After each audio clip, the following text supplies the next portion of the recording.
we're live again. Welcome back to the podcast, and welcome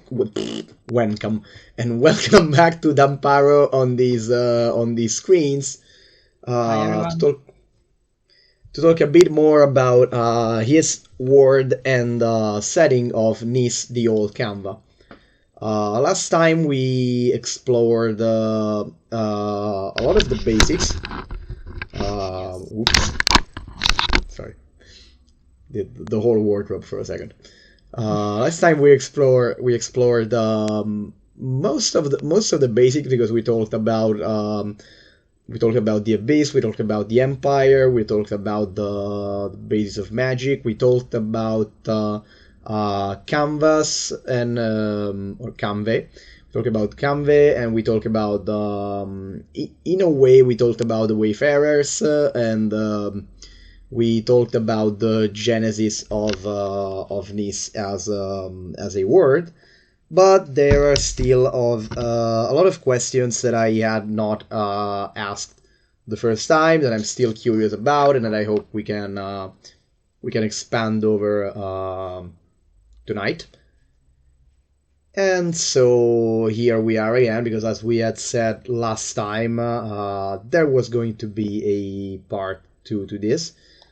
But before getting into the questions on the setting, I was gonna actually mention the fact that I'm not much into this right now, but NaNoWriMo or NaNoWriMo, I have no idea how that's said out loud, is currently ongoing. I So guess if you Remo re, because it's re, writing month, so Remo.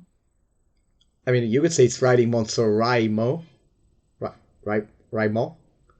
Because it I don't know. stands for National Novel Writing Month.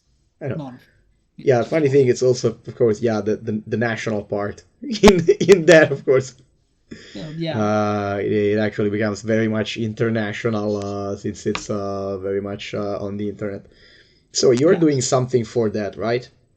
Yes, I am writing a novel, mostly in Nice, in the Darklands, which we did not talk a lot about last time, I think. No.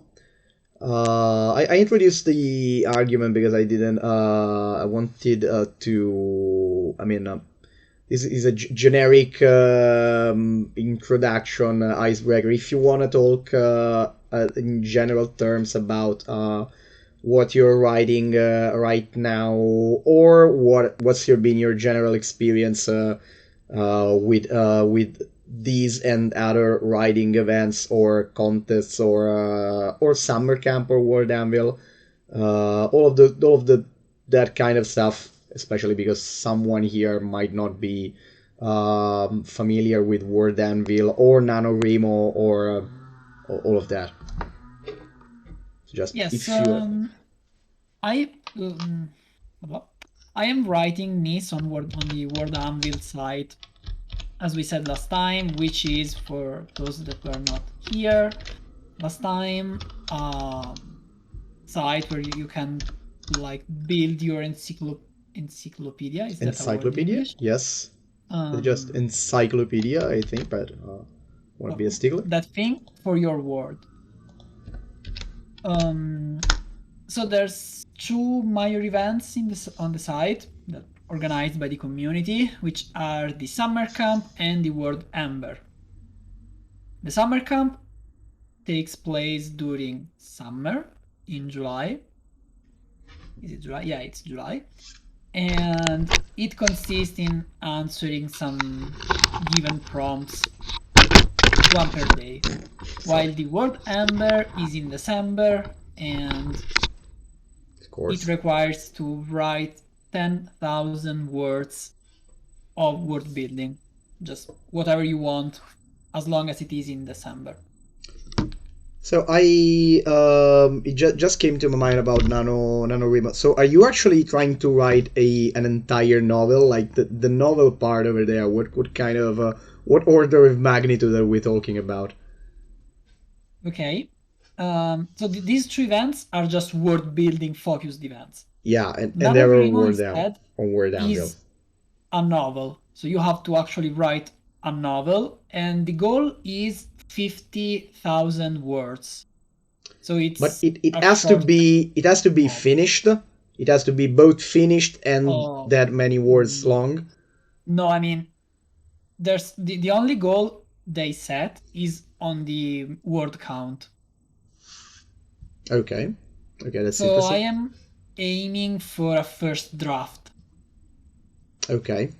So, but are you the first draft that you're writing aims to finish the story Yes. that it's talking about? Okay, so it's a self-contained story. Yeah, yeah. Yes. Is it related to I mean, will it have first of all, how will it be accessible if any? How will it be accessible if it will be after you finished it, and how it's related with what is current time with what is the today in Nice or today in the campaign if those two things are different. Yes. So the the novel will be complete at the end of November, hopefully, if I succeed. In the sense that I will have told the story from the start to finish one time. Okay, then I already know I have to go back and add some descriptive sequences because I am apparently really bad at writing descriptions. So it will take a while, but in the end, it will be available for free on my Coffee page Oh, with okay, that's good. uh, That's good to know. I the heard a free slight donation. sorry, I heard a slight duplication of the audio. Do you have the stream on your side? Do I have what? The stream on your side. Yes, Twitch. Oh, okay. Because you probably should mute that because I hear your stream from. Of course, I hear that from me. That this kind of gets duplicated. Um, okay, so the stream is already muted. Okay, so So, what? Where the hell am I hearing my own voice from? Where it's um, that's where it is. I Okay. can try and lower the volume so that maybe it's No, I think I think it so somehow the webcam went the webcam mic went back on even though I had turned it off before the stream even started. Because these days I have this thing where sometimes my mouse clicks twice every time I try to click once, which is okay. endlessly annoying. If you still have problem, I can take my. No, I don't. I'm not having the problem now. I don't know if or maybe what I heard was my audio coming out of the speakers of your PC, but I don't hear that anymore. So I don't know. We'll Okay. see. Okay. So, do you think we should do like I was thinking whether to do a recap of what we said last time, but I think the best recap is what I have on screen right now. Because I already said, ooh, that's nice. I already said that last time that this here is a very effective, very atmospheric introduction to the world, and it very much, at least to me, it really conveys what is cool and interesting about the basics of Nice.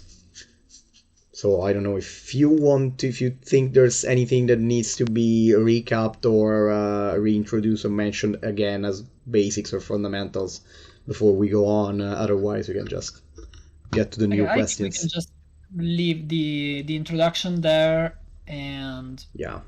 go on. Probably, I think it says everything we. I mean, summarizes everything we said last time. Actually, the best question I can ask you to solve both of those problems at once to like start with the actual interview and also recap. Is there any aspect of the world that you would say is fundamental that we have either not touched on last time, or insufficiently touched on in your opinion?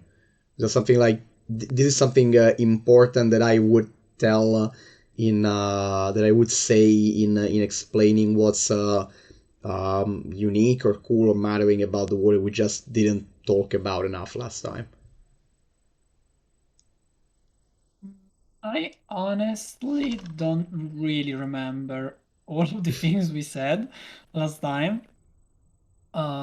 But I think the most important thing um, to start with, just to remember it, is the double threat that is well, I mean the two main conflicts on Nis, one Yes, against the the Abyss and the its Empire corruption. versus everyone and the Abyss versus everything, Yeah, basically. exactly. Exactly that. On one side the Empire and on the other side the Abyss, both against everyone else, including each other in some sense. Okay. By the way, that's a question I want to ask you, but I feel like it might go into spoiler territory potentially. About because I don't remember if we talked about it the last time about the timeline of Nice and like timeline and origin of Nice and in the way it is now and um,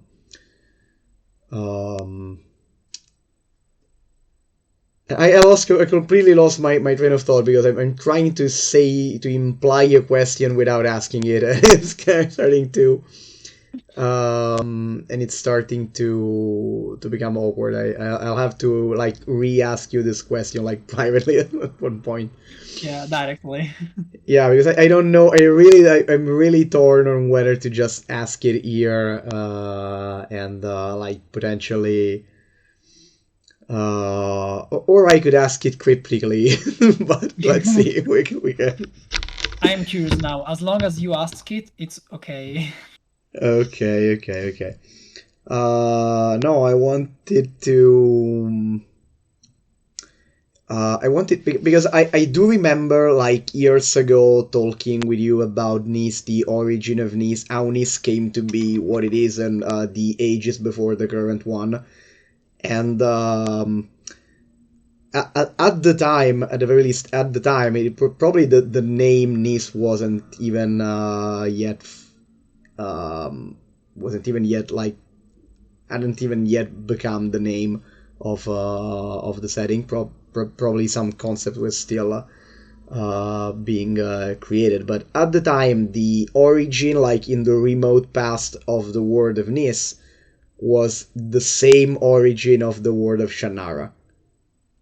Yes. Is that still the case?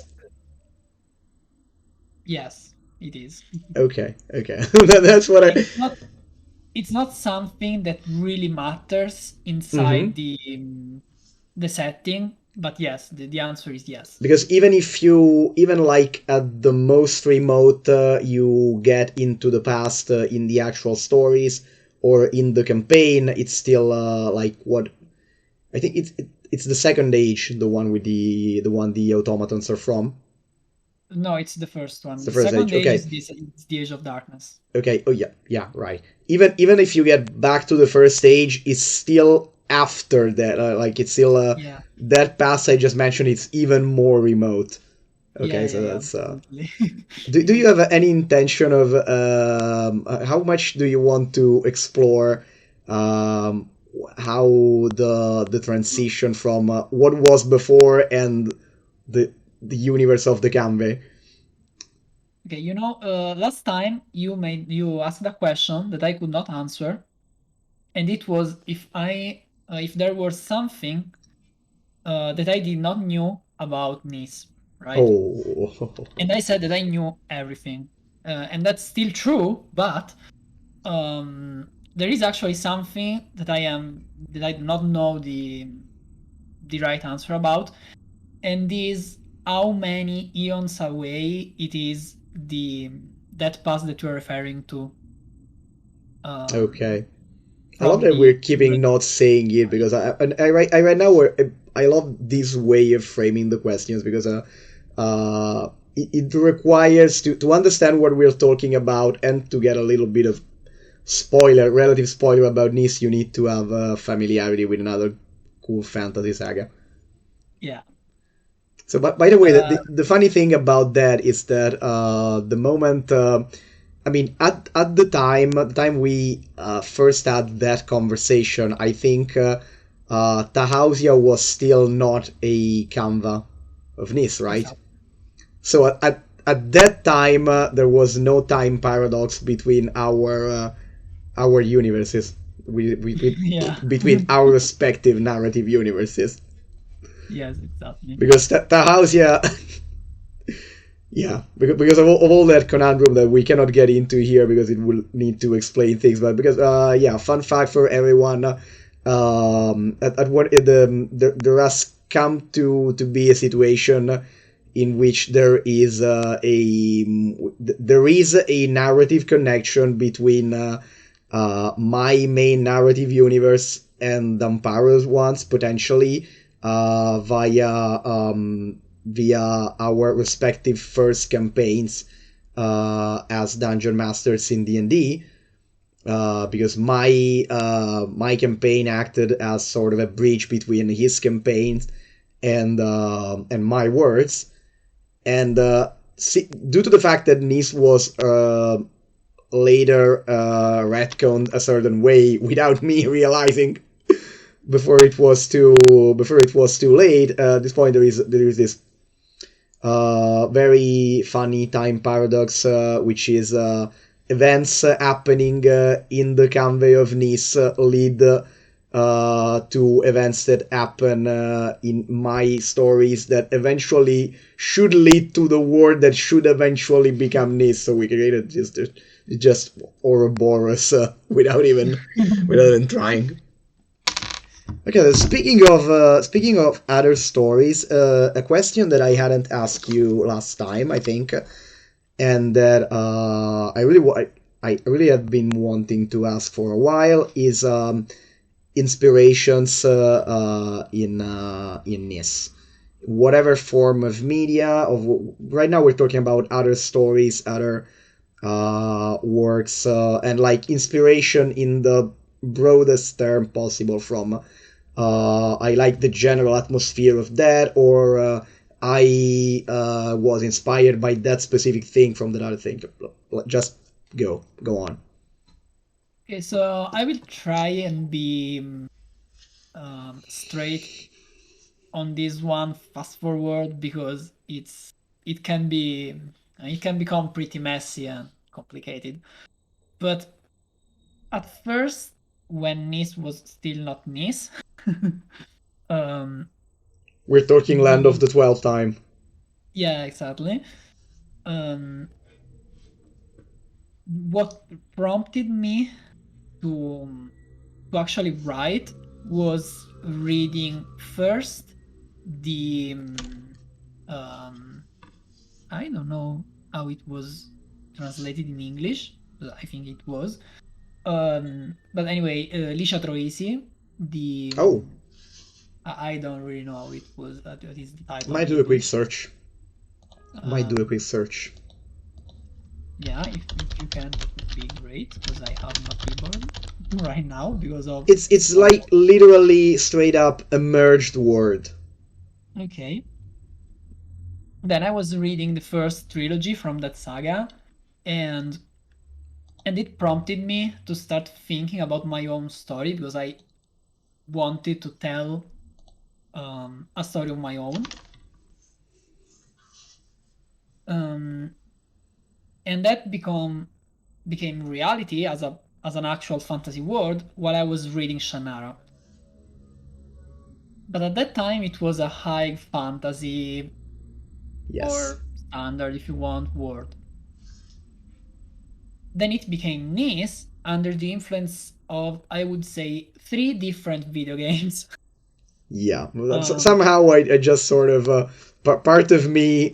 I mean, after all, after all, I mean, I'm the one who made this logo. So it's like, I mean, I don't think it's actually supposed to be one bell. I put two in as a bit of creative liberty, but yeah, so the one is for sure the Dark Souls trilogy, saga, games, as you want to say it. For the, I would say, cosmology and atmosphere, for trying, I mean, for, how can I say? Um, I played through the game and it made me understand that if you want to have like a great story, it's really important, at least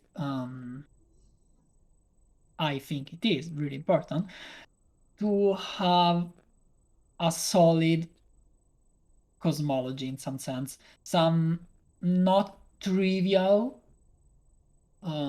view on the cosmos, which is in Dark Souls on the cycling of ages, etc. okay. So I was about to ask if you meant like thematically or about just like the actual mechanics of how the of how existence works. I probably you meant both. Yeah, both, but especially the second one. But yeah, exactly. Mainly the mainly mechanical, like how exactly does the universe, the whole of reality works in this Yes, context. exactly. When I was playing the game, I understood that my what my universe was lacking was an actual structure, and that was the reason why I could not write. I mean, I was not comfortable writing in it because for me, I needed that structure. I mean, a structure.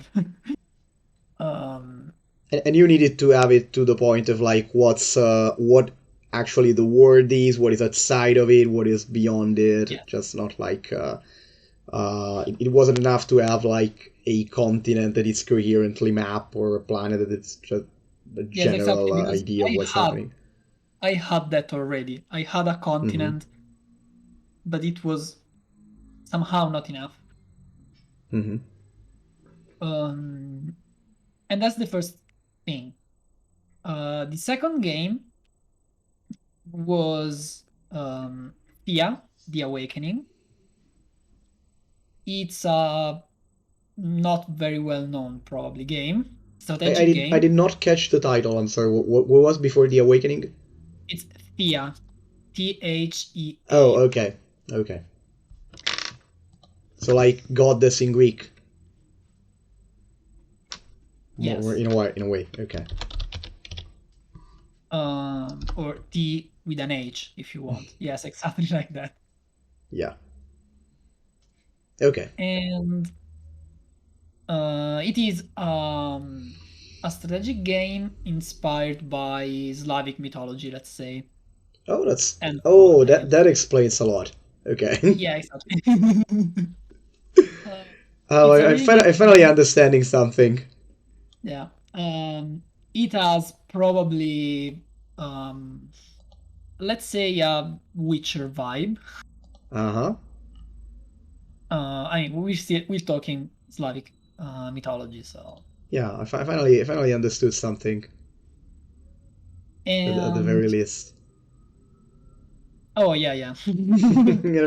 Some of the naming conventions suddenly made a lot of sense to me. Yes, and it naming conventions now have sense because that naming convention is from the Darklands, and the Darklands have a language which is based on Polish phonology. So I mean, yeah, Um, that's also I love how you also integrated your interest in languages into this, and I love how you used like less conventional language inspirations like from all over the place and sort of created unique identities for places that still have yeah, and if I really want to commend you on that because you guys should explore this wiki because even how this word sounds and how things are called is very interesting, very new, very refreshing. Like that a lot.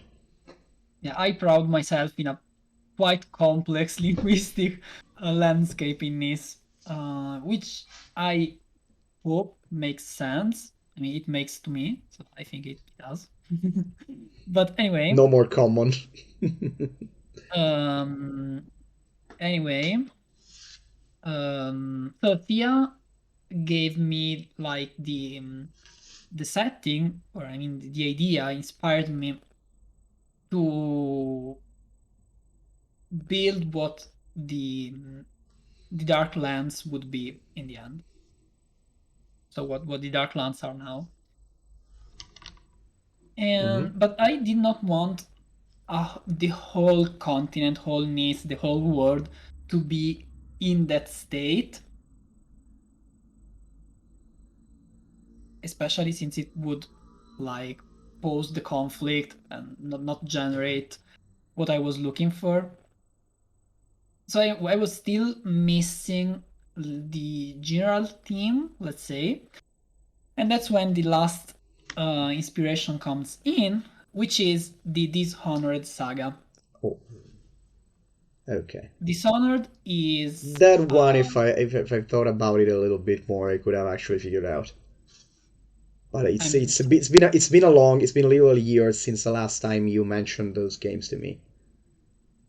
So okay. I could have figured it out via I didn't even know that one Yeah. existed. So Dishonored is a stealth game set in what is essentially a Victorian age,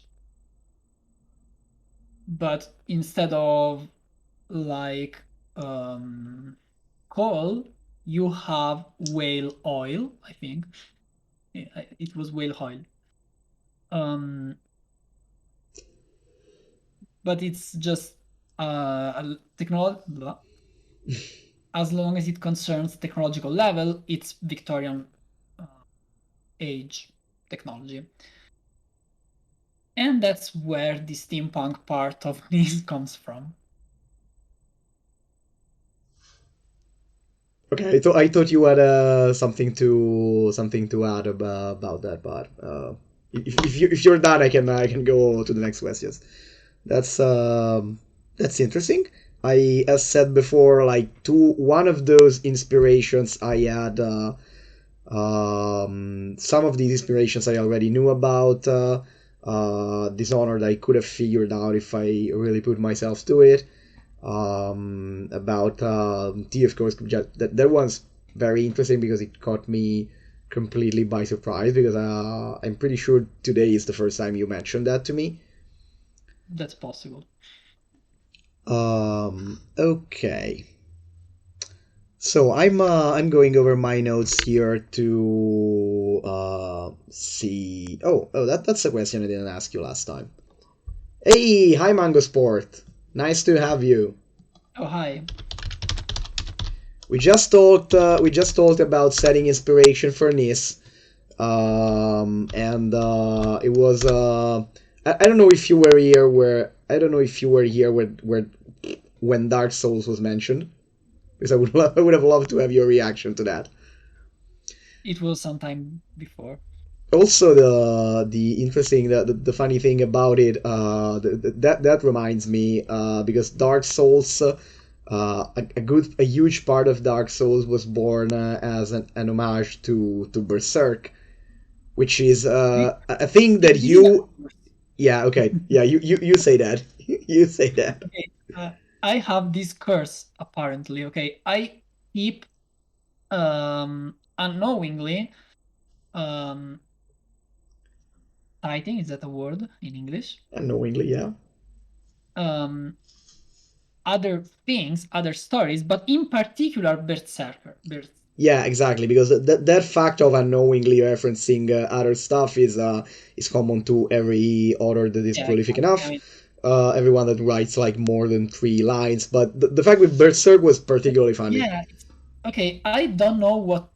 Okay, I know what Berserk is just because Fabrizio and other friends um, said to me, "Hey, this is something that I saw in Berserk," and I was like, "Ah, okay, again." And it started from our first D&D campaign, and then it just snowballed all Yeah, over the if place. anyone, I mean, if anyone here, if anyone that read Berserk is listening right now, we had an entire, he made an entire campaign in which the villainous group was called the Eclipse. Like, that's kind of okay. Well, and he didn't know what he was doing at the time. And also the thing is, like, what those villains were trying to do, even that is kind of in that ballpark.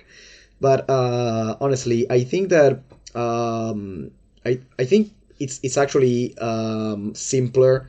I think it's actually very simple. It's that a natural syntony because Berserk is built on certain archetypal and like typical and natural and very archetypal primal elements of its own genre of a certain kind of dark fantasy that you've come to know and love and be interested from other places in other ways, but the core elements or core theme are like I mean they're those elements, they're those things, and it's literally just convergent evolution, because actually the number of original ideas around is way lower than we think it is. The number of remixes and reinterpretation and combination, that's the infinite thing. Number of perspectives, that's the infinite things. That's what constitutes originality. But it's of course, if you care about similar things, you'll get to a result that somehow echoes something else. And there's also a good chance that it might be something that is very famous in its genre.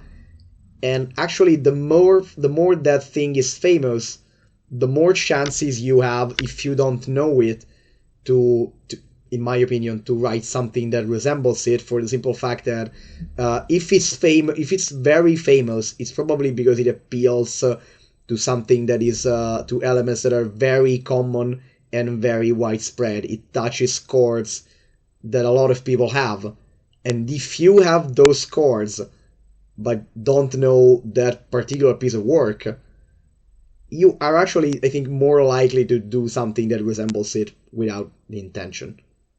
Yeah, it will somehow like resonate Yeah, because with what you for like. yeah. Also, I mean, I had a similar experience. Like, also the later you discover it, the worse it is, of course. Because I had this similar experience. Like the first time I watched the Hunter x Hunter anime, which by the way is fantastic. If you haven't yet watched, it's highly recommended. Uh, they arrive. Besides the fact that they have this whole they probably have like one of the best power systems in anime, you know, if not the best. But they introduce it in episode 31. Okay, so until episode 30, you don't even know that those things exist, and then they introduce the system. And like the first 2 or 3 things that they said about the system and how it worked, and the basic techniques of it, I was like, oh my god. Especially because I have it was it was like the exact same core elements with different name of a magic system I had been working on for like 10 years.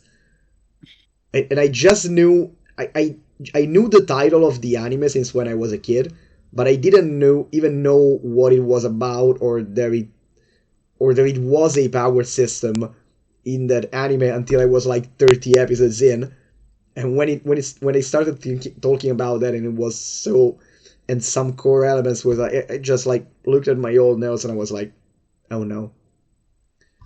Because when you know then you're cursed. Because if you didn't know, you can say, look, I didn't know. It's just I had the same ideas. But now that you know, you're gonna be like yourself the first one to put pressure on yourself to like do something different. Yeah. But Uh, I mean, I yeah. still don't know anything else about Berserk except that apparently I know everything about it, and it will probably remain so, at least Okay. for now. So, yeah, going back to the questions that I didn't ask last Yeah. time.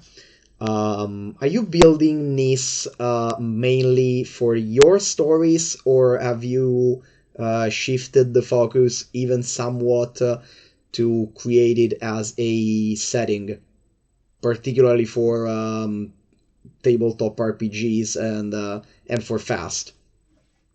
Yes. Um, I have to say that yes, the focus shifted at some point.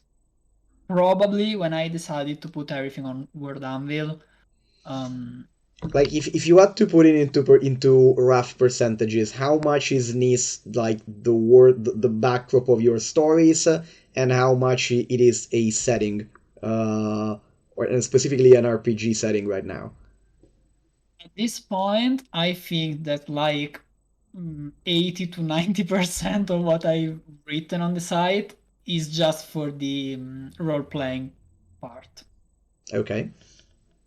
Things that actually matter for the stories I want to tell are small, relatively small.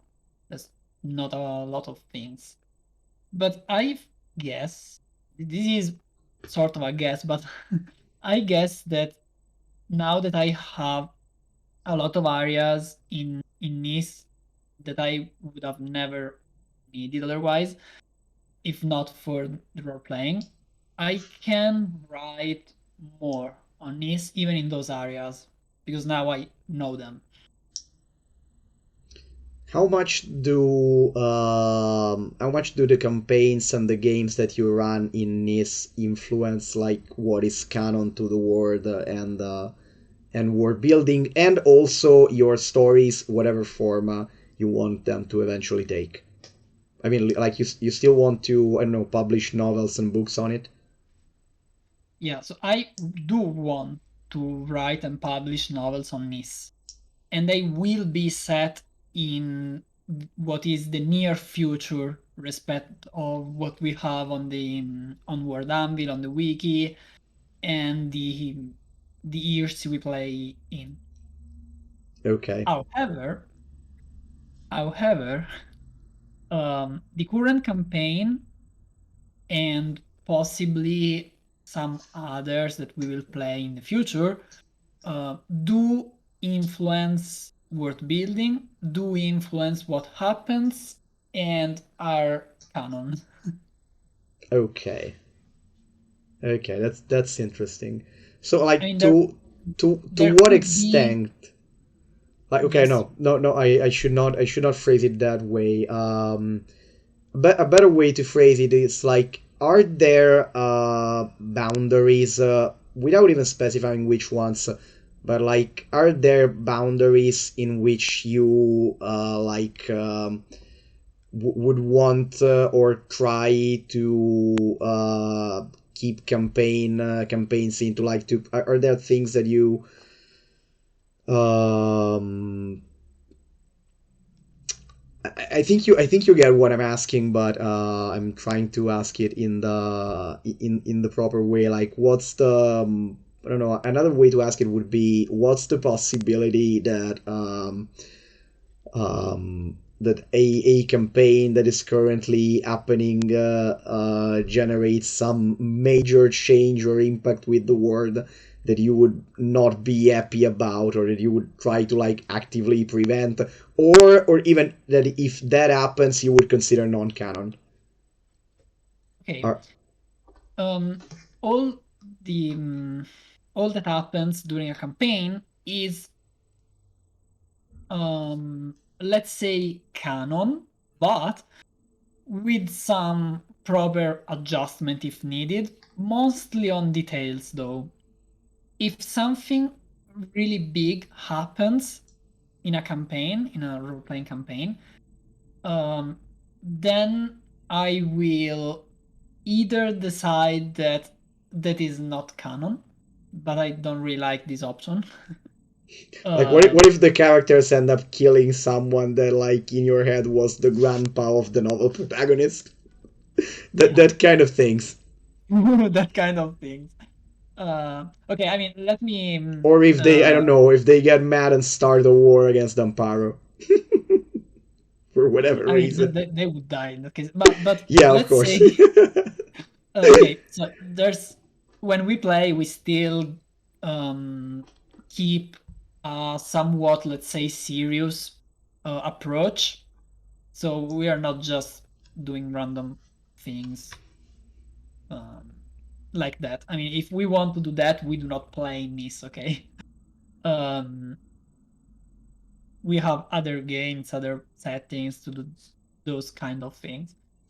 Um, but let me use an example. So we have the Shadow Core that we talked about last time. It's Yeah, essentially the secret services for the super nationalist and expansionist empire. that's currently. Um, Can I say, yeah, it's playing a major role in the current campaign. yeah. I mean, Yeah, it will, it's a the Shadow Shadow Court. Court will. It's a campaign against the Shadow Court.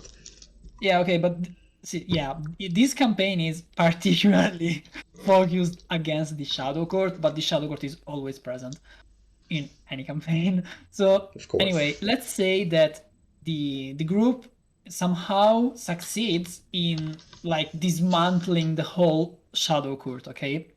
If it is possible. I mean, I don't think it is, but let's say that they find a way to just kill all of the major protagonists in the of the Shadow Court political landscape, and they do a big mess.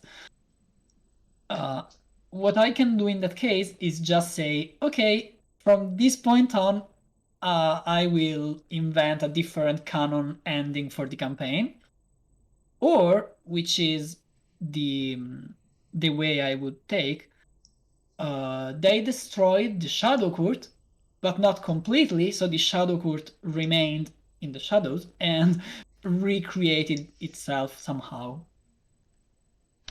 Okay, so the gist of the answer is that you would try to, like, your first instinct is always to try and conciliate at the very least your private campaigns with what you eventually want to tell in the novels. But Yes, you're I mean, still using the campaigns that, like, as a word building tool in a way. yeah, exactly. If there is a really important thing like the presence of the Shadow Court that I really need for a novel, I would try to recreate it or to recreate something similar. Maybe it would not be called Shadow Court, but You're gonna it have the plans. same thing. Okay. Just How? because I really Oh, need sorry. it. But apart from that, what happens during the campaigns is considered canon. How much? What plans do you have, if any, of creating niche content that are that is primarily role playing focused, as in, like, setting campaign guides or supplements or adventures, of course, for fast or whatever other system. Um, okay, what was the question? I lost the Plans first part. for Plans. Okay. RPG Yes. focused Okay. products, or whatever For the rest, I have it. things set in Plans. this. I do have plans, but I think that writing like a book, in fact, a manual to explain a narrator, dungeon master, whatever, the world is like a massive effort. Yeah, Uh, yeah, definitely. it takes a lot of time, unless you want, obviously, to do things like in a mediocre way, let's say. So I want to do it, but I also want to be sure to do it in a at least decent way. So I need time, and I do not have this time right now. So I have that plan. In the beginning, I actually thought of the of Nis in this way. Like I thought I would describe first Dujate and make a book, like something about Dujate, and say, okay, this is my role playing setting. And then I would say, okay, I will now describe the free lands which have a share a border with the Dujate. And then I would describe another area and then another and expand this in this way. Then I Hmm. took the different approach of describing everything, some random pieces I one mean, at a you could time. go if you were to try something like for the near future, you could take like a similar approach to what D&D has been doing with plane shift documents, and like do something that it's like a very general introduction, especially because with fast the document for fast like contains examples of how to use the system to create stats for different genres and to determine the skills. And so you could do a PDF that is basically these are what the mechanical elements of fast are like in Nice, and these are like the core elements of Nice. Let's say maybe a word map and like 2 or 3 pages of like tables of types of campaigns type of story. I mean that is the probably if I were if you ask me to suggest like the smallest thing that you could do to present the whole of Nice in a gaming format, I would suggest you that model. Of course, that would be barely an appetizer, of course, but it would be something without having to wait to have the resources to like make a whole ass manual. Yeah, I will take a look on into that. It's coincidentally what I plan to do with Tegeia, like in the somewhat near future. Emphasis on somewhat there, because of course keeps things keep piling up. Let's say Uh, that it is a project. yeah, it's a project right now. Also, I do realize that, but I think we cannot avoid this honestly, both for constraints of time and for the fact that I really don't want to like force you to go into spoiler territory, but we're being very much vague this time in comparison to last one.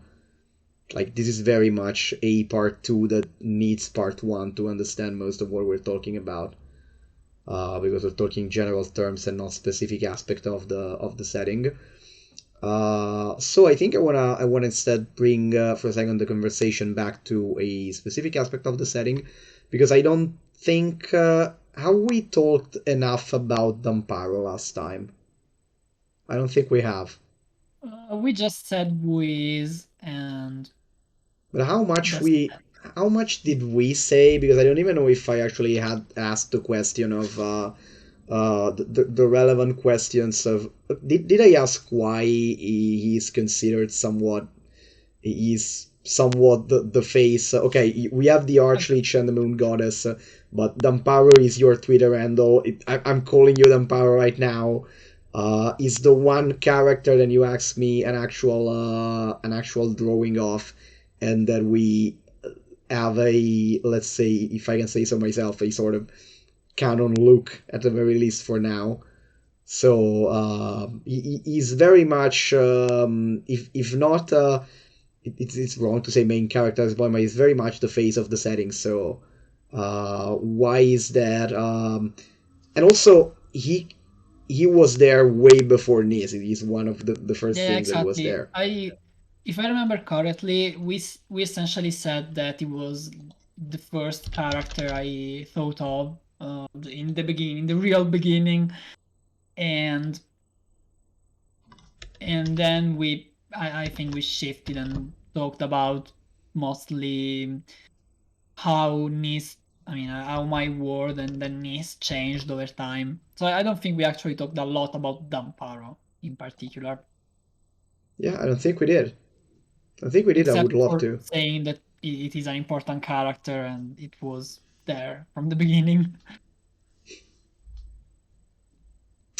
I don't know. There's something that you want to say about it? Elaborate on his origins. Why is so important both in and out of universe? Whichever you wanna discuss first.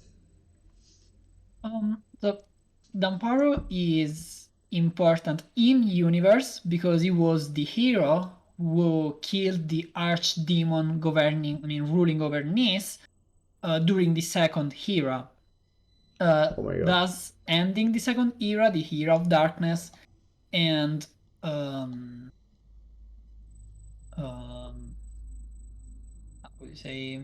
I had made a Uh, mess for a second. oh yeah, and starting the third era of civilization, and uh, you know, light and the moon, etc. And the linking of the So fire. sorry. No, I was joking. Okay.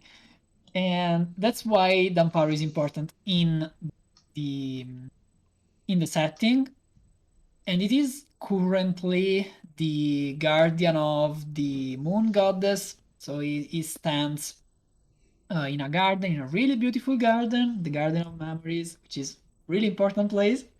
Um, but anyway, he stands guard in this garden at the entrance of the the land where the moon goddess is. Okay. So this is the importance he has in the universe,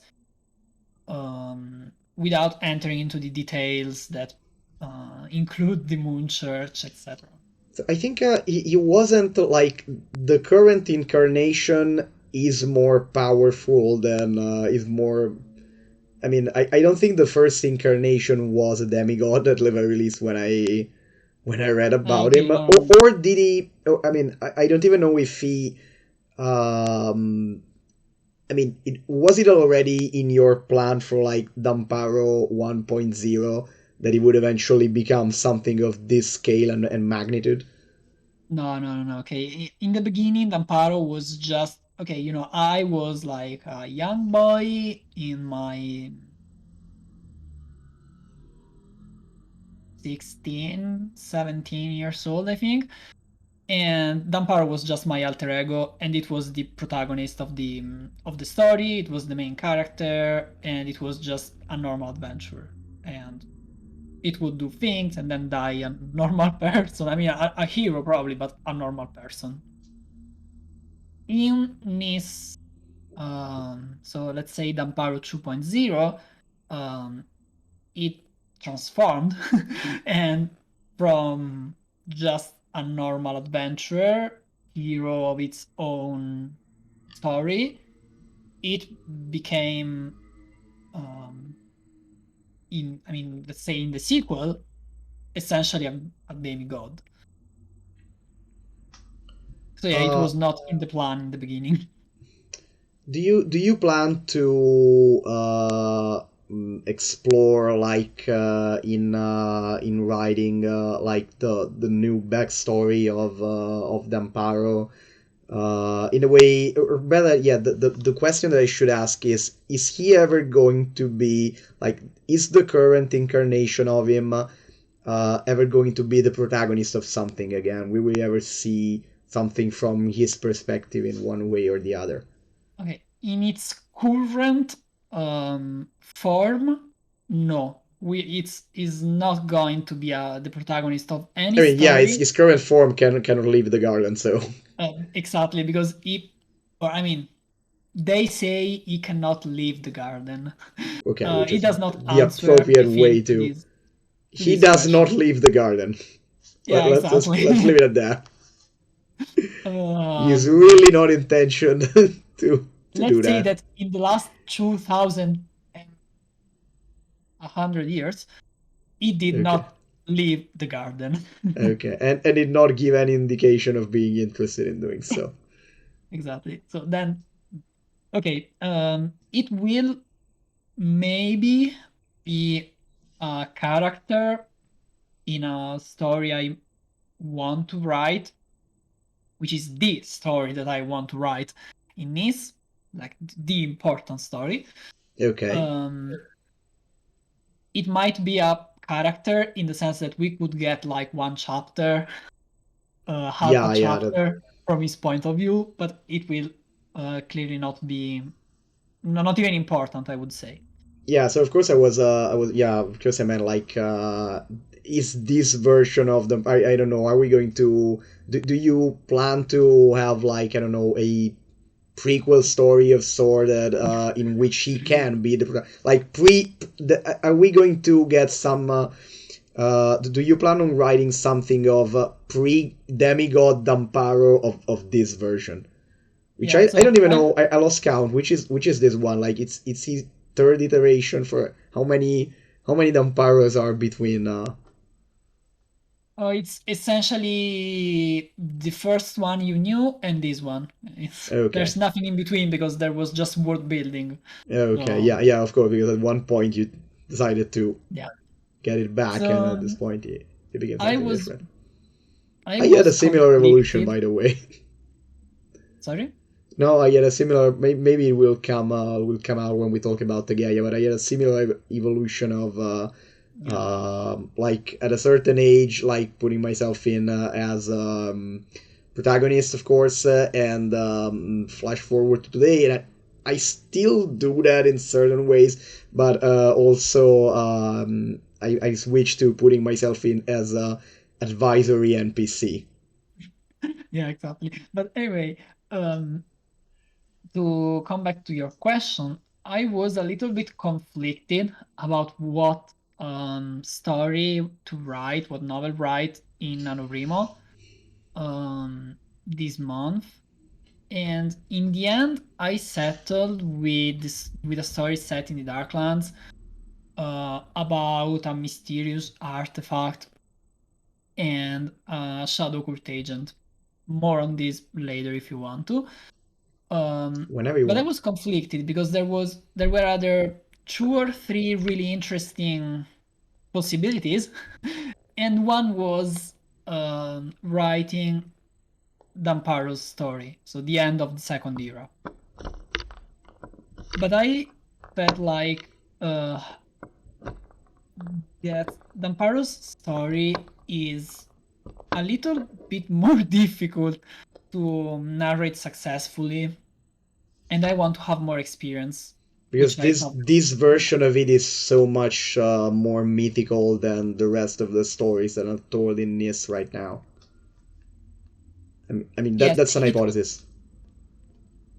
The problem of Damparo's thing is that I would have like four characters at the very least, present from start to the end, and that would make for a much more difficult story, I believe, because you have to divide your narrative time among them. Hmm. Okay. Um, so I mean, and then also the plot, it's in a very uh, the setting is somewhat the same because the second era Nis is very similar to the Darklands, but it is intrinsically different because during the second era the Abyss controls all of Nis. Like the power of the Abyss is immense on Nis. It's just not So that okay. there There's is the a lot of Darklands. stuff that it would be very much a headache to develop, and like it could go, Yeah, I feel like a I made story the set most. in that period would like have a completely different atmosphere and feel because of that. Yeah, exactly. The Darklands are already um, okay, dark, corrupted by the abyss. Um, but that's not on the same level. I need more tools. And then Damparo's story is the story of Damparo, so it's an important story. I want to be able to really narrate it at the best of my possibilities, which will be reached in some time from now. So there's, well, best of luck to you, and I hope that that moment comes sooner than later. Yes, it's There's, possible that oh we will yeah, see it, but it will not be um, anywhere not near. the I immediate mean, future. Okay, there's three places I could take this conversation, and I think we don't have much more than like half an hour or 45 minutes, sadly, mostly for my sleep pattern. yeah. Uh, there's three places I could take this conversation. I will let you choose. Option one is like because I could go from different things you told me in your answer. Option one is stories. Option two is the Darklands. Option three is characters. Ooh. These are all valid Characters options. is not exactly the best name for it, but I'll stick to characters. What do we Or better want yet, to? inspiration part two. Oh. Okay, so let's avoid inspiration part two because I think I would get way too talkative about inspirations, Okay. and it No, will inspiration show. part two is the first question that I asked you about inspiration is media inspiration. And since while talking about Damparo, so yeah, maybe let's start with the easy part. Let's stay on topic of Damparo and besides the alter ego thing in the beginning, inspirations about any inspiration or suggestions about that influenced Damparo in particular. Do they exist? What are they? Which and how did they do that? Okay, so inspirations for Damparo are really weird, um, complex argument topic Oh, because that's interesting. since not in a good way, unfortunately, because Damparo is such an old character. Um, it has like what 10 years at this point. um, that a lot of things that I liked as a kid converged into him and then got changed over the years. So it's actually I mean, the sources are a little bit of a mess right now, and they're difficult to identify. I mean, consciously. Um, Mm-hmm. but the main point for Damparo is probably the elves, right? Okay. Damparo is um, an elf in what is the Nisian term of elf. Which is like the majority of known humanoids. Exactly. So it's not a rare thing or anything. In fact, I would say that Damparo 1.0 was a human because humans in that setting were common. Did I ask you? Did we talk much about what are the biological or physical differences between elves and humans in the between the elves of Nice and normal world humans last time? Yes, Did we talk we about said that? something. Okay. You guys go on then. Sorry. And what was I So yeah, saying? you talk about Okay, yeah. elven elements and The Damparo is now built on the theme of nature, essentially. which definitely was not present at the beginning.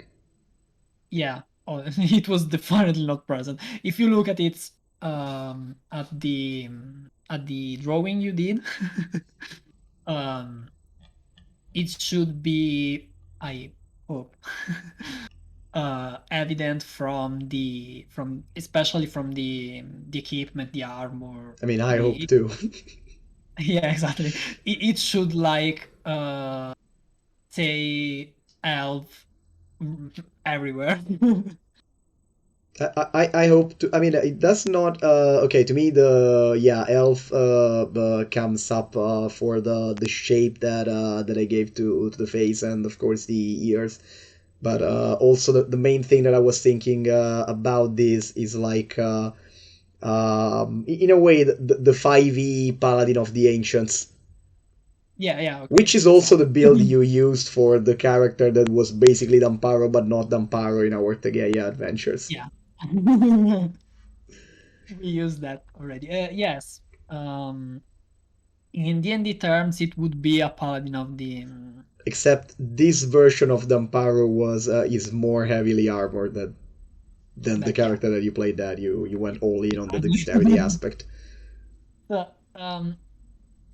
that's the concept behind Damparo is like a hero, a paladin that works, that fights for what he thinks is the good, which is the fight defeating the abyss. Um, Especially to protect Nis, his people in the beginning during the second era, and now all of Nis, all of its nature and balance and natural balance. I mean, he does not fight anymore at this point because again he's at the garden, but if he I think could, he would. the interesting thing is that I don't know, but his focus of nature does not seem to be all that share or widespread among the rest of the Moon Church. Or am I wrong in this? Or the Moon Church is not at all concerned about I mean, nature, I would say. I had the impression like that the Moon Church is like, in a way, I'm sorry, it's like very much the Paladin Templar like organization. So we like, okay, yeah, astral body, light, that kind of imagery, and the dichotomy of are we nice in shining armor of what is pure and good, or are we zealots and inquisitors and puritans? And somehow the champion of all of these, the most revered champion of the Moon Church is a almost a druid. Or not exactly Yeah, almost a druid. It's an ancient paladin in D&D terms. So it's somehow in the middle of all of this stands a paladruid. And yes, there's kind exactly. of I mean, I and I can do see. like this. I do like this contrast, but I also have been endlessly curious about it because it is kind of weird, like that Damparo.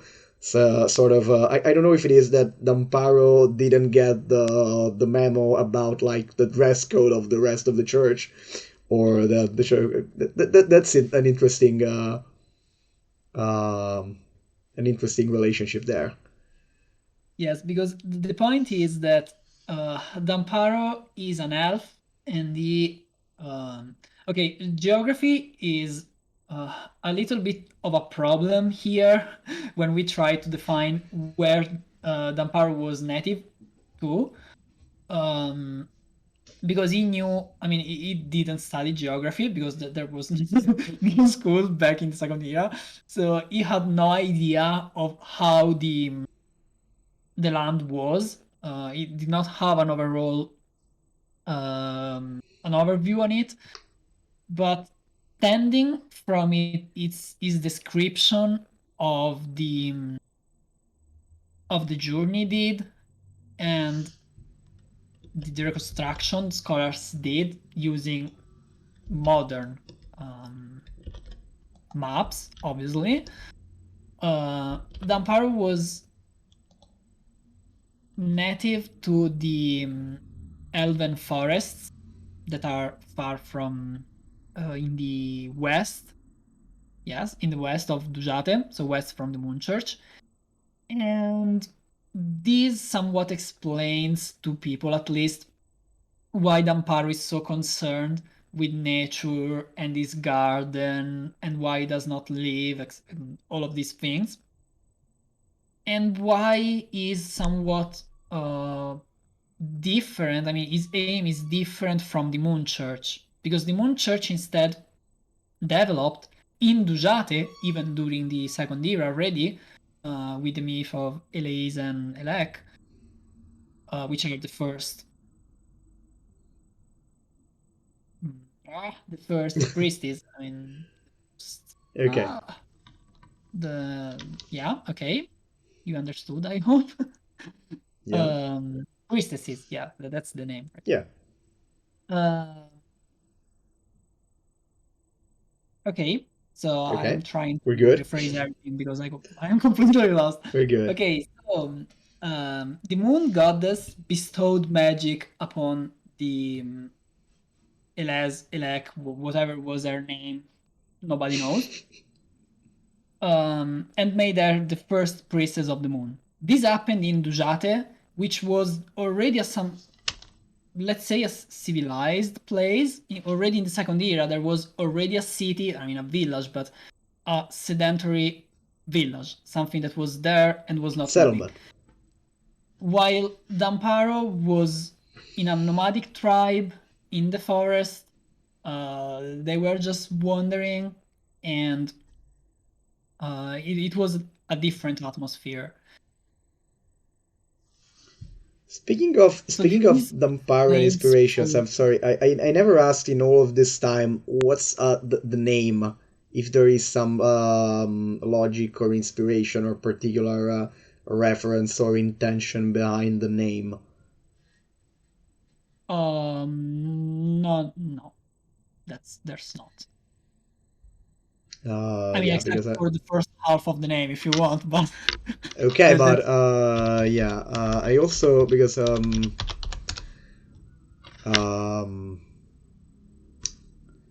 also there's the fact that I always kept thinking about the fact that you always made think about Amparo. It's actually funny enough, it's a female name, so without the D. It's a female name that means refuge and protection. So that's an that's accident. interesting. Yeah, that's an accident because but That's an accident, yeah. that's particularly interesting to me because it's one of those like very significant accidents, Yeah, and it is there's a somewhat lot in this. significant. Yeah, But no, it was absolutely not wanted, especially when you think of the first incarnation of yeah, Damparo. especially since the name came from that.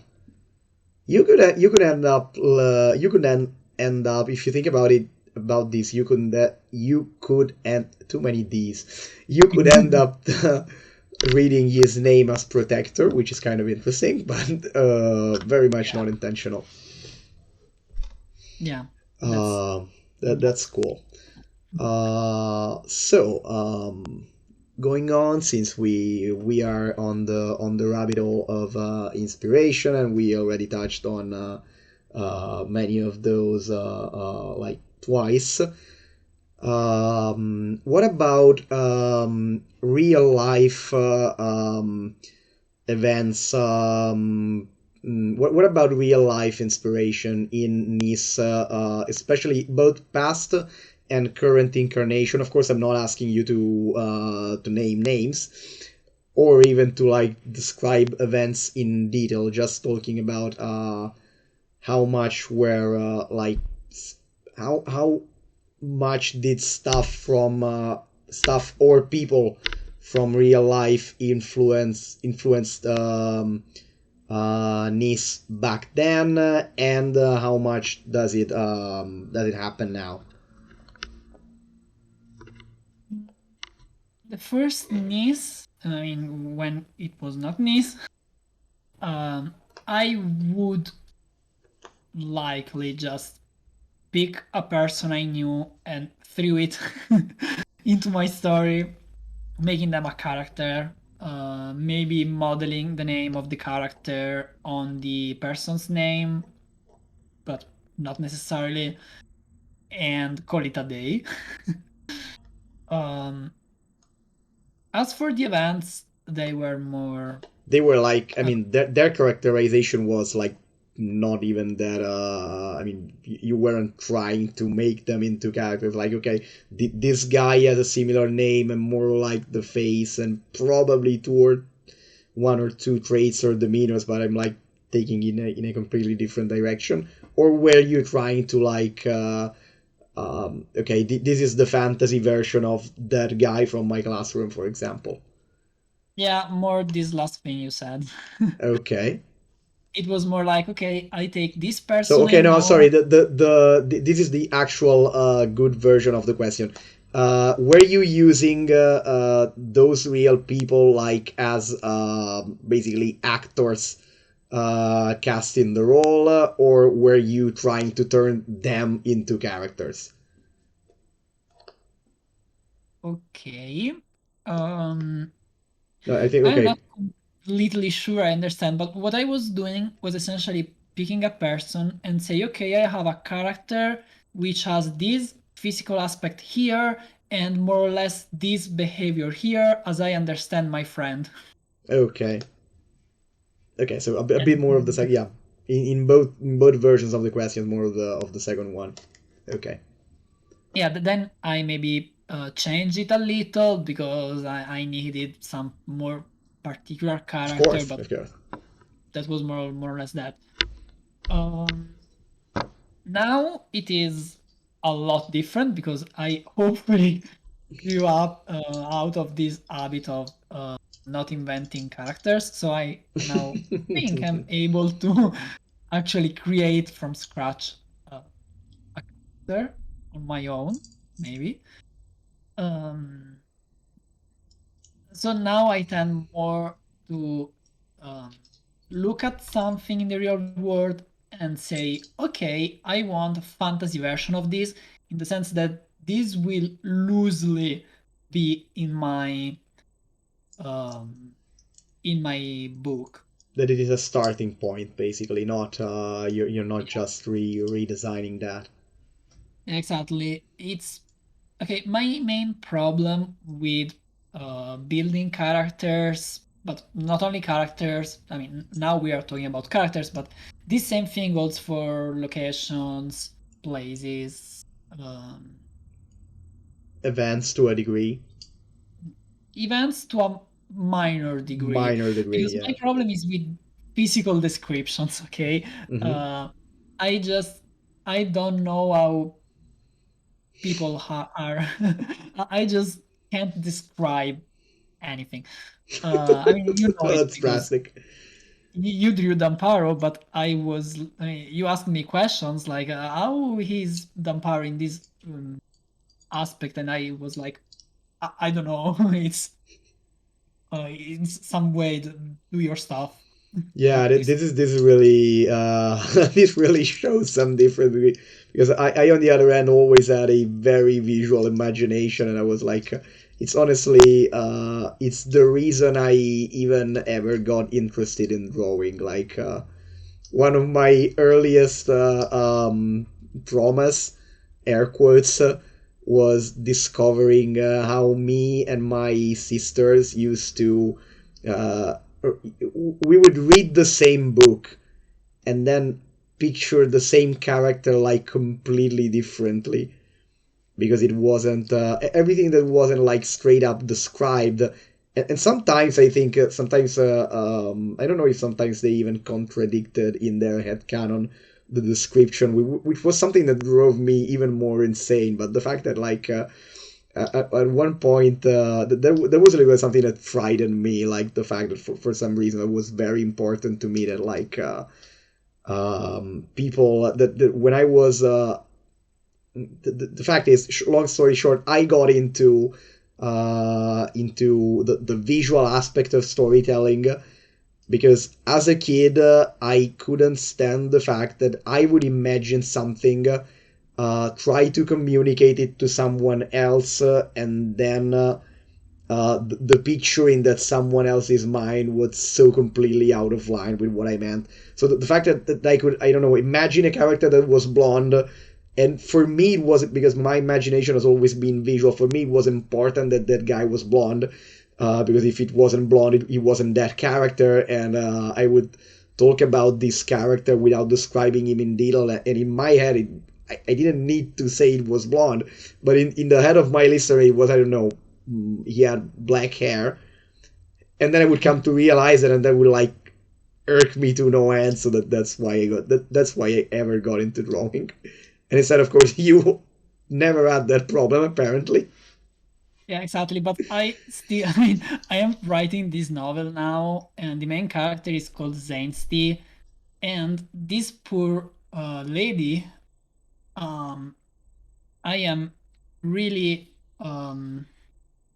sorry for this, but if you write, I don't know if there is an article about Zainsti. I mean, there is, but I don't think it's public. But all I know about her is that she has long braided blonde hairs, and that's everything I know about her physical aspect. Okay, um, and I'm writing a book, a novel with her the protagonist. So I mean, that's yeah, it's like it really depends on the specific writer, and how you like to imagine and narrate how these things work. Like I once saw a tweet from someone that said that they don't even specify the ethnicity of their characters, because they want people to imagine them whoever they want. And I like okay, I respect that, but that would drive me absolutely mad. Like I couldn't of course I mean, you do you, but for me something like that is inconceivable. Like I don't even as I said before, I'm not at peace with myself if I get the sense that I communicated the wrong hair color to the reader. So like I mean, I don't even have a specific reason to not tell you. I mean, in this tweet that you saw, maybe the author had a visual image of the character and they knew the ethnicity because they had it, but they did not tell you because that they did not because they want had to. that principle that they want everyone to imagine their characters in wildly different Exactly. ways, or maybe they want them to be able to relate because of this principle that apparently you cannot relate to someone that is not your same ethnicity. But polemics here. I just I don't don't know that know. there's good and bad faith interpretation of that.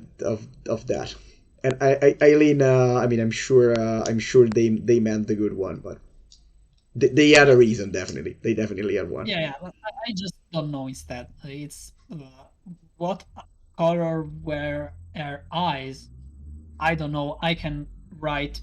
I mean, I can just say a random color, and for me, it's just the same because there's no visual image in my mind of Zainstein, and that's why I need graphical inspiration from either real world or some artist that made something that I like.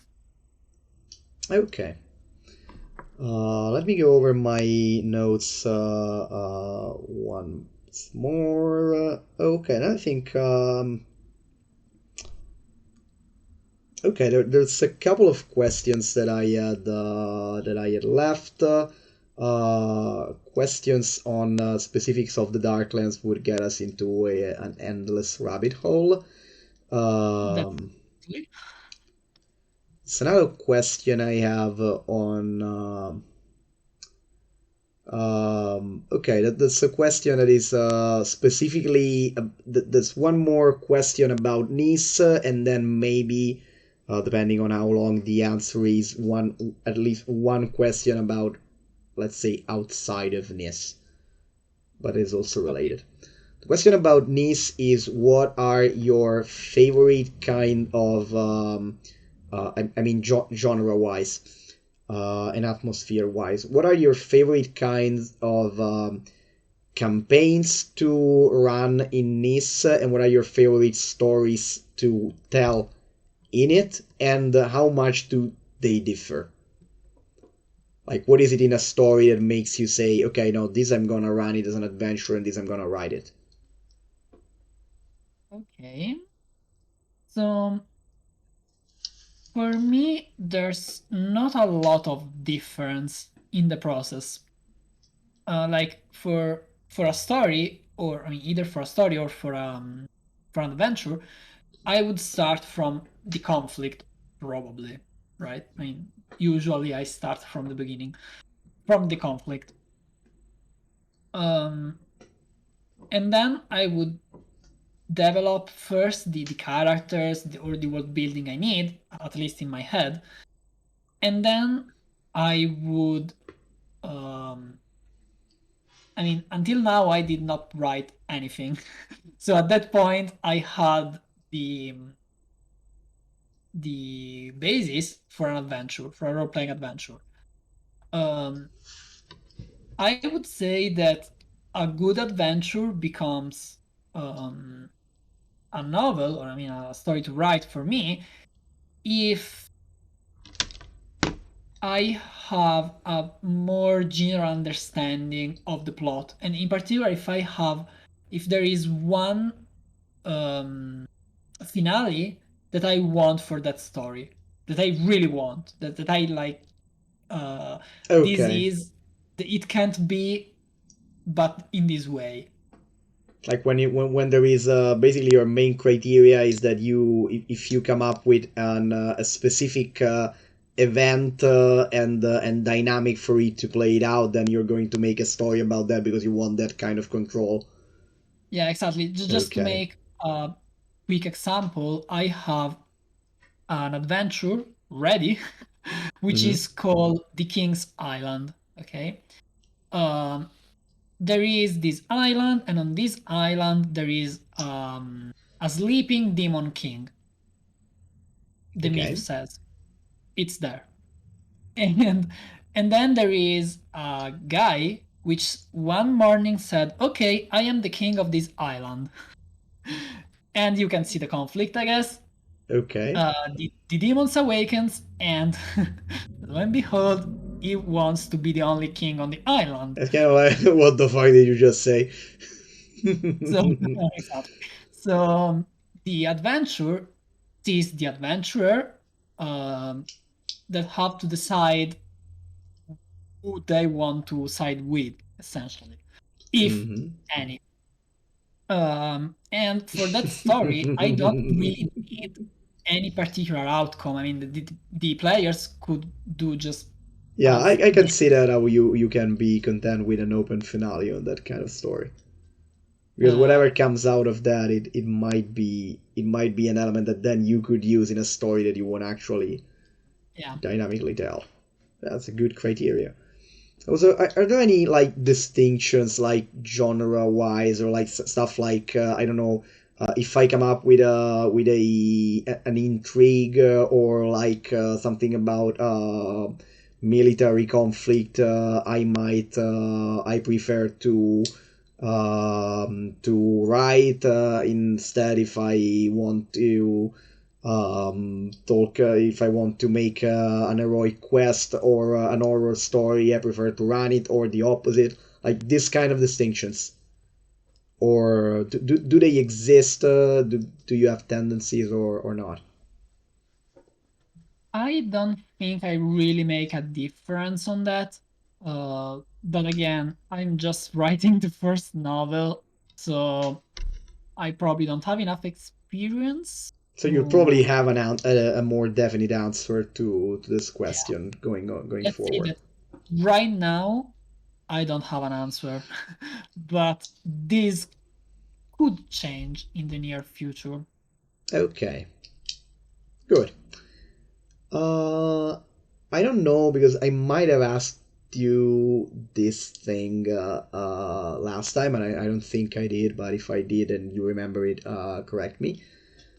Are there other words, yeah, let's say words. Are there other word settings or narrative universes that you are working or want to work on outside of Nis? Like, are there other stories, other worlds, and other thing you are building or want to build that are not Nis? Well, Besides besides a certain besides, other thing, besides a certain specific thing okay. that involves both of us. um, um, I was having this conversation with a friend, but it was not you. It was another friend. I don't think we talked about this last time. Um, Okay, no, me neither. um, I do want to write something which is not niche, or at least word build something that is not niche. Okay. For now, all my efforts are going into word building niche. They Hmm. will in the upcoming Word Ember 2 because I want to define niche because it is like my little jewel. Um, but I was thinking, like in April, May, something like that, that I wanted to start something different, maybe something of a totally different genre like sci-fi. So that But is I the most recent thing that is not Nice that has came to be in your imagination. This idea of possibly a sci-fi setting. Yeah, I was exploring the possibility of a sci-fi setting, but I was not sure, not even about the general subgenre, you could Mm, say. yeah, what's the Uh, thing about it? Yeah. yeah, I was okay. I could do a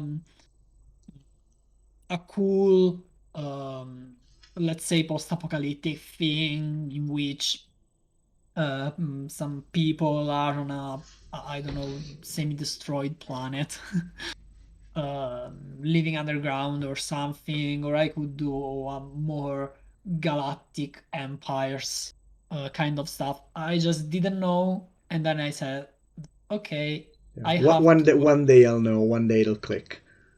Exactly. Now I have Nice. I want to focus on Nice and screw the rest. I will at some point. I will try, but not now. I have a similar issue with sci-fi. Like I have at least one cool sci-fi core idea that is lying around. Okay, this is a story in which these things happened. The problem is it's one rare case in which I have a story that is born from the middle.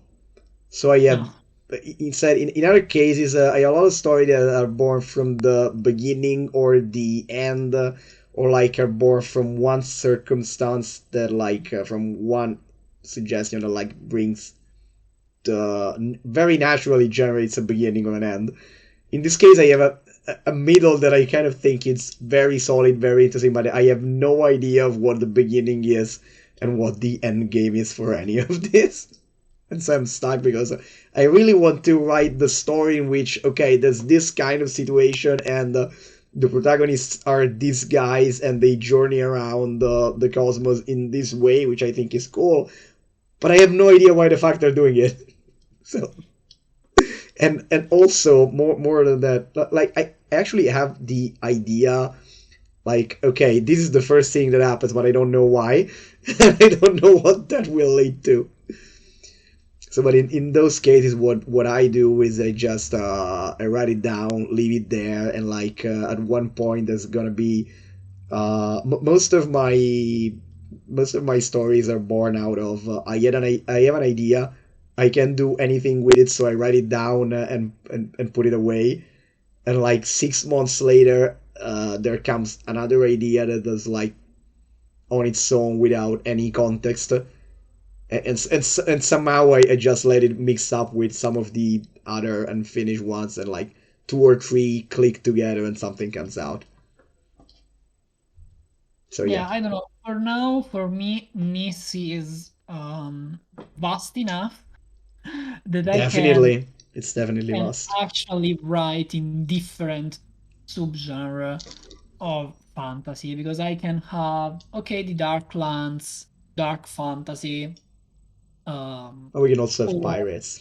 a more straight up steampunk pirates thing in Kajina, or Kajai, Kajinian language, or a more high fantasy thing in the Elven Forest.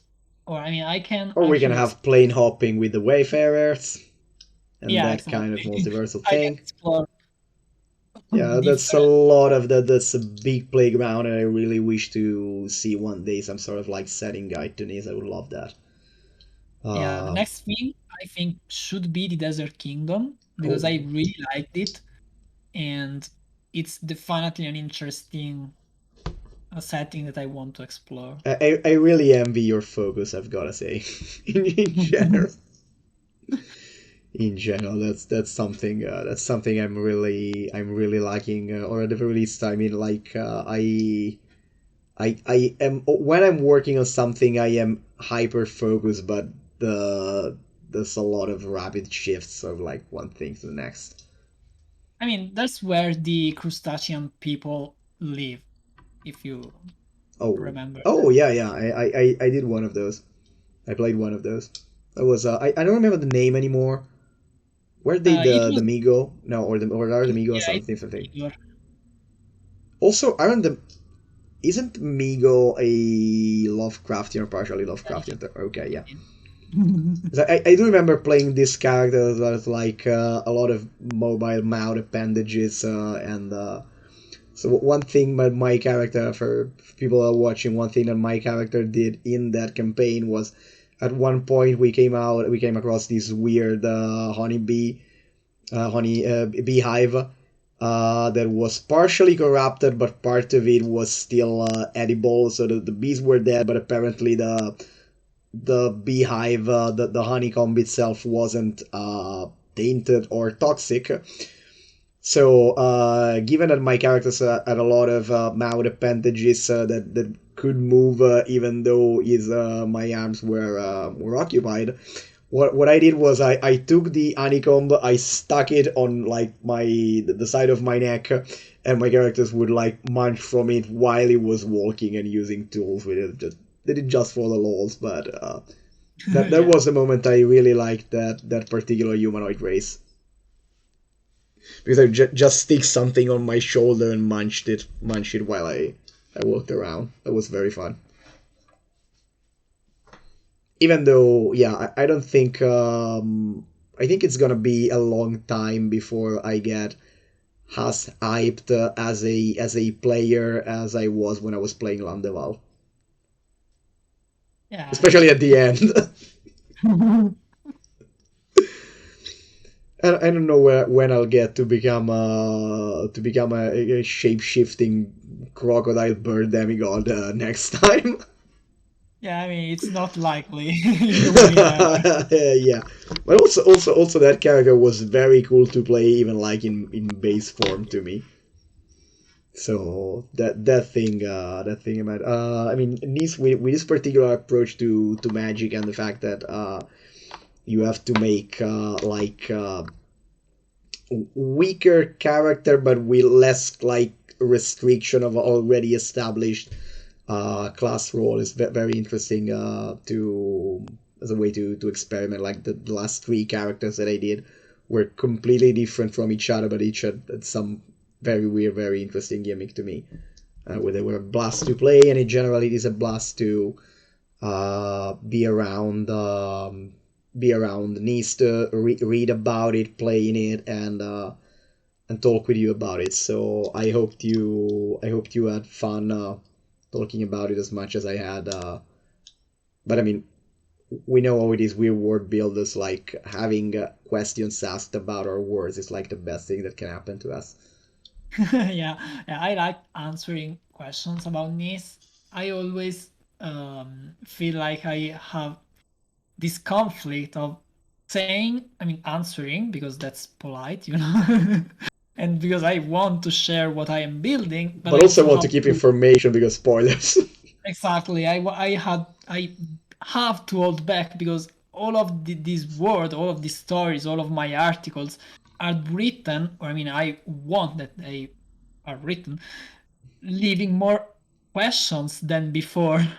So I have to answer, but I mean, without really saying everything, or at least Yeah, in this case, my I am invested in the words, so I have the opposite problem as an interviewer that I sometimes don't want to ask you questions because I don't want to put you in that situation of giving me a spoilery answer.